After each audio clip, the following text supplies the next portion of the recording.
Pain on propofol injection is a minor problem that all anesthetists face every day. Introduction of several new formulations and hundreds of clinical trials have failed to find its remedy with just one intervention in all patients. Propofol is the most widely used intravenous anesthetic agent for induction and maintenance of anesthesia, as well as sedation inside and the outside operation theatre.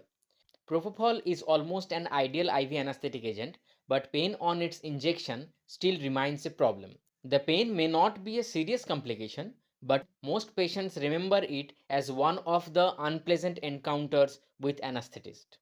Propofol is an alkyl phenol, 2,6-diisopropyl phenol, oil at room temperature, insoluble in aqueous solution, but it is highly lipid soluble. Causes and mechanism of pain on propofol injection. All phenols irritate skin and mucous membrane. Thus, propofol being an alkyl phenol, it is expected to cause pain in spite of fact that it is almost isotonic. The pain on propofol injection is also known as angialgia, as the pain is due to the vascular involvement. This pain is immediate as well as delayed after 10 to 20 seconds.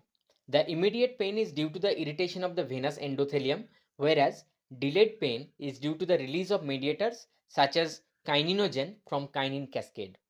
Earlier, it was believed that propofol might indirectly or directly interact with the sensory nerve fibers located in the venous adventitia. But now it is clear that non-selective ligand-gated cation channels such as transient receptor potential ankyrin 1 (TRPA1) and TRPV1, that means transient receptor potential vanilloid 1. This TRPA1 and TRPV1 are predominantly responsible for activation of peripheral nerve endings by general anesthetics. TRPA1 is an ion channel located on the plasma membrane of many cells, is best known as sensor for irritants, pain, cold and stretch.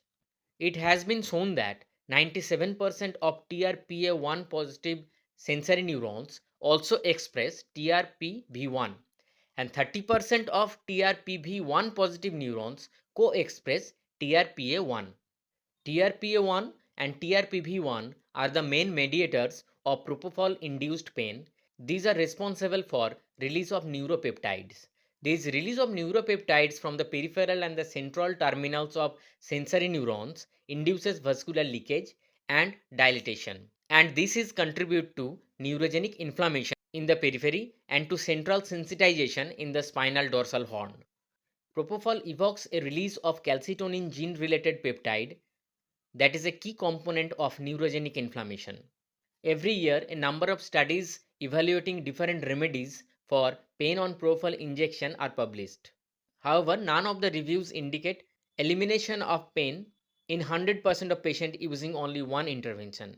There are various types of drug used to reduce the pain on propofol injection. These are lidocaine. Use of lidocaine with propofol is almost a norm since many years, and perhaps maximum number of clinical trials were with lidocaine either alone or in combination of other drugs. Intravenous lidocaine 0.5 mg per kg should be given with rubber tourniquet on the forearm 30 to 120 seconds before the injection of propofol to prevent the pain in most of the patient, approximately 60% of the patient.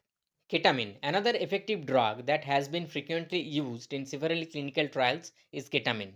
Most studies used ketamine as premedication, while some other mix it with propofol or applied at venous occlusion after pretreatment or used in conjunction with the lidocaine. Inhalational agents such as the nitrous oxide and the sevoflurane have been used to reduce the pain. Both sevoflurane and the nitrous oxide have central analgesic effects and hence are used for liver analgesia as well. Other analgesic drugs. Other commonly used drugs are narcotics or opioids and the non-steroidal anti-inflammatory drugs. Narcotics or opioids and NSAIDs probably work due to their central analgesic effects, while some of them do have mild peripheral local anesthetic-like effect. Alfentanil 1 mg and remifentanil 0.02 mg reduces the frequency and the severity of the pain significantly. Most antiemetics such as the metoclopramide have peripheral local anesthetic-like effect that may help to reduce the pain on propofol injection. Other analgesics have been tried are oral and the IV paracetamol. alpha-2 adrenergic agonists such as the clonidine and dexamethasone with variable results. Furthermore, drugs such as the dexamethasone with or without lidocaine, antihistaminics such as diphenylhydramine, magnesium sulfate, ephedrine, and methylene blue have been used with some success. The other factors that may affect the pain on propofol injection are the temperature and pH. It was reported that when propofol injected at 4 degrees centigrade, the incidence of the pain dropped significantly. It was postulated that low temperature probably decreases the speed of kinin cascade. In some studies, it was also shown that warming propofol to 37 degrees centigrade decreases the incidence of the pain. At high temperature, it might have affected mediator release and the partition coefficient, thereby decreasing the concentration of propofol in the aqueous phase. Warming and the cooling methods are not practical solution and can be time consuming and require extra care. Alkalization with 1 ml of 8.4% sodium bicarbonate for pre-treatment decreases the incidence of the pain significantly. When the injection is carried out in a larger vein, the pain experienced is less, probably due to the injection in the midstream, leading to minimal contact of propofol with the endothelial wall in the veins. Furthermore, the injected propofol can mix with the blood freely and can have a buffering effect.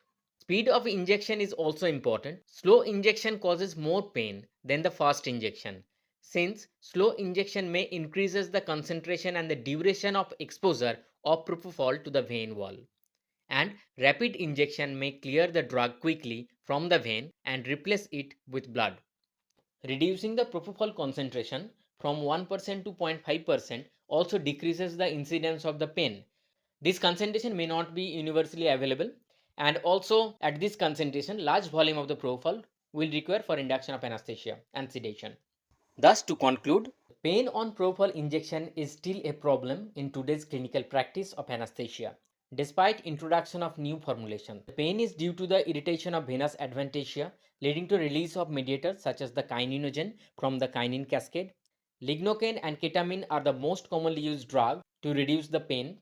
The approach to eliminate the pain should be multimodal. When two or more measures are used, the incidence of pain decreases considerably.